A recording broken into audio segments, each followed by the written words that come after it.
Hi, welcome to this e-safety video, which will hopefully give you the training you need to understand everything that you need to know around e-safety, safeguarding in the school. So the idea is you'll watch this video and hopefully learn everything that you need to do. That will be followed by a survey that you'll fill in, which we will use just to check that you've obviously had this training and viewed it. And we also obviously need to make sure that all staff understand the content of this presentation as well. So that survey will help us to do that. So this is obviously a really important area. And I'm not going to play this video. If you ever want to watch it, it's on YouTube. It's a really sort of funny video, but the point of the video is our students are using lots and lots of different devices these days to access the internet. So it's not just about using computers, it's about using things like mobile phones, games consoles, digital TVs, basically anything that can access the internet potentially can be dangerous for our students if they're not protecting themselves or if we're not protecting them through our practice. We have a staff acceptable use policy in school, and it's really important that we abide by that and we understand what's inside it. So this slide gives you a bit of an overview, which I'm going to talk through. Our acceptable use policy can be found online, both on Frog and also on the school website if you ever want to go back to it and have a read through it. I'll include a link directly to it on the survey that you fill in as well. So social media, we need to make sure that we are careful what we do with social media. So if you have a Twitter account or a Facebook account or any other type of social media, it's making sure that first of all you protect yourself and you have privacy settings enabled so that you're only sharing posts that you make with people who you trust and people who you want to see that information. We need to make sure that we're not friends with people like students or parents or ex-students on social media. There shouldn't be any reason for anybody to do that. And we don't want students seeing stuff that we're doing outside of school and looking at our kind of personal pictures and personal posts. So it's very, very important that we think about who can actually see our information and make sure that we're just friends with the right people on social media. This one at the right-hand side, digital footprint, is very, very similar. So this is just thinking about what does your digital footprint online say about you. So it's partly social media, but it's also if you've got websites or you write comments on websites or you write reviews online of places that you've visited, things like that. What can people see about you if they were to search for you? So if I type your name into Google, what would come up, and would it be appropriate for students, parents, the rest of the school community to see? And as well as protecting yourself and putting yourself in a good light online, thinking about your own digital footprint, it's also important to think about the schools.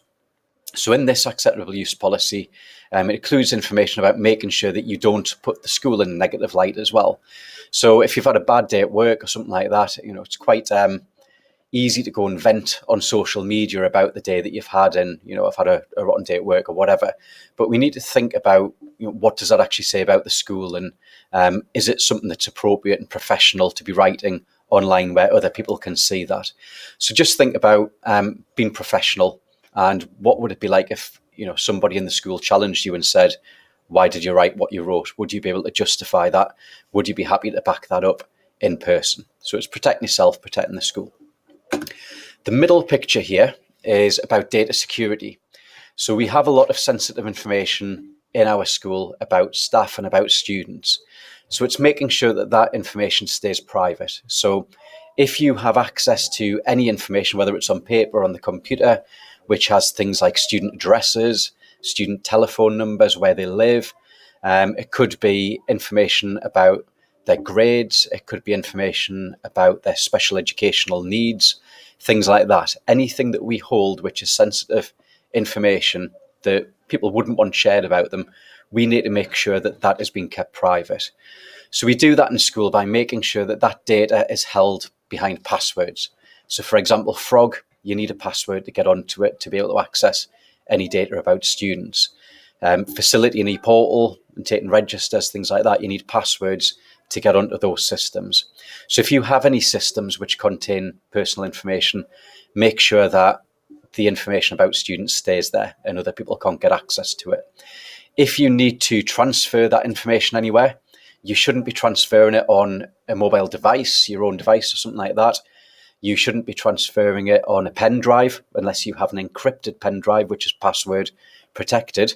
Because if somebody gets hold of that device and opens it up, that means that they can get access to that information about people. And we obviously have to protect the young people who are in our care. You need to be careful with your password as well. So you should make sure that your password is sufficient that nobody will be able to guess it. So using things like uppercase letters, special characters, making sure it's long enough that nobody can see it when you type it. And also making sure that you don't give your password out to other people, which sounds common sense. But occasionally people do that for whatever reason. We need to make sure that we never share our password with somebody else.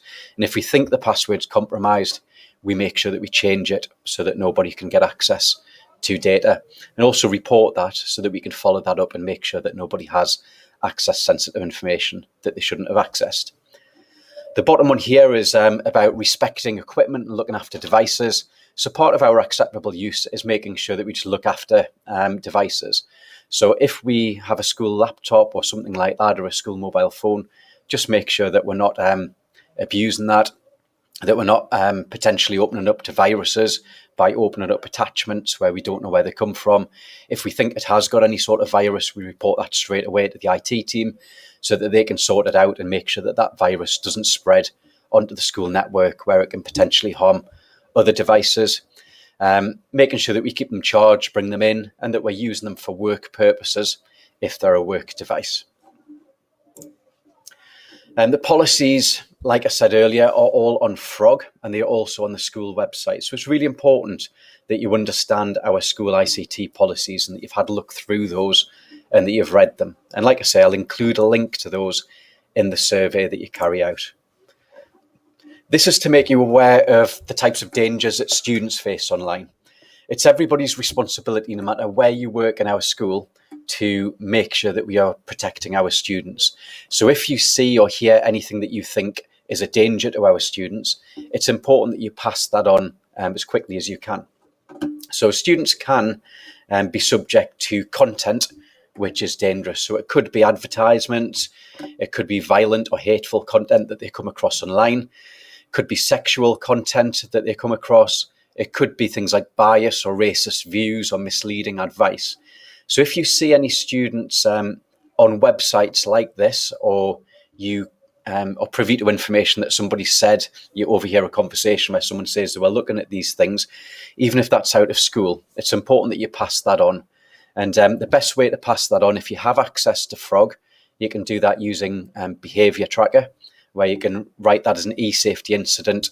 That will be passed on to learning guides, it'll be passed on to pastoral managers, and it'll also be passed on to me so that we can follow that up and deal with it. If you don't have access to Behaviour Tracker, then just get in touch with the best learning manager, the learning manager for that year group, or email me or Chris Calder, and we will pass that information on to them and make sure it gets followed up. Other dangers are contact. So we may have people trying to contact our students using social media or chat rooms or something like that. So again, it's important if we hear about anything like that, like strangers trying to talk to our pupils online, that we make sure that we pass that information on so that it can be dealt with and it can be followed up. Even if you think it might be something very minor, it's better to pass it on and find out that it's minor than to leave it and then find out later that it actually was an issue that's turned into something more serious. And then there's the conduct of our students as well, how they behave themselves. So it could be that they're bullying or harassing other people. Again, we need to challenge that and pass it on so that that doesn't happen and our students feel safe when they're using the internet. It could be illegal downloading, trying to hack things, get around school filters, things like that, or they might even be creating and uploading inappropriate material themselves. So we need to challenge all of those things and make sure that people know that they have to conduct themselves in an appropriate way online. And it's not just about our students and what they do and passing it on if you think they're conducting themselves in an inappropriate way. It's the same with staff. We need to hold ourselves to those same things as well. So, we shouldn't be accessing anything illegal online, like watching illegal movies and things like that. certainly shouldn't be accessing things like gambling or sending messages that could be construed as bullying or harassment. Obviously, it's very unlikely that we have any members of staff who will do that, but it's important that we're aware that we have to keep ourselves professional when we're using ICT. These are just some stats that put this all into context and why it's so important to protect our students. We did a survey with our students and found that 68% of them have unfiltered internet access at home. And the main tools that they're using are those ones there: Facebook Messenger, Instagram, Snapchat, Kick Messenger. Most don't communicate with people they don't know, but a small percentage said that they do. And 81% of them take a smartphone or another device to bed with them at night. And if you think about that, 81%, 68% of which, possibly more, because obviously that's not 100% of students who filled in the survey, are taking those devices to bed and don't have unfiltered access at home. So we have to keep giving them those messages about protecting themselves and keeping themselves safe. It's really, really important. And we have to keep our ears to the ground. And if we think there are problems, make sure that we pass those on so that we can follow them up. Most students, 42% of students felt that it was easier to say something hurtful to somebody online than it was in person. So the cyberbullying is probably more likely than real bullying in person, because it's quite easy to say things online, and sometimes you can do it anonymously. Sometimes you think there'll be no repercussions in real life. We need to be challenging that and just making sure that students know that that's not appropriate. This information here is all information that I've already been through. It just expands on what we mean by content, what we mean by contact, what we mean by conduct. And, I've been through that when I showed you that grid of the dangers, but these slides will be available and linked to the survey if you want to look at that in more detail. So just leave you with this. E-safety is everybody's responsibility. It's about reminding students at every opportunity about staying safe online. Witnessing or being told about inappropriate material, make sure that we pass that on in whatever form you can, ideally with behaviour tracker. But if you're not a member of staff who has access to that, just making sure it's reported to a member of staff who can report that and put it on behaviour tracker for you. If you think there's a serious safeguarding issue and someone's in immediate danger, that needs to be passed directly onto Jill Travers, who is the safeguarding lead, so that can be followed up immediately to make sure that students are safe. And obviously we expect students and staff to respect each other and equipment online. And just a reminder about what I said at the start, our professional reputation, digital footprint, making sure that we keep sensitive data secure, that is everybody's responsibility, and we need to be really aware of that all of the time. Thank you very much for listening to that. If you watch that To Ronnie's video from the start, that BlackBerry will make sense to you. Otherwise, you're going to be wondering why I've got a BlackBerry on the final slide. But, thank you for listening to this. And if you can make sure that you fill in that survey, that will really help us out. Thanks.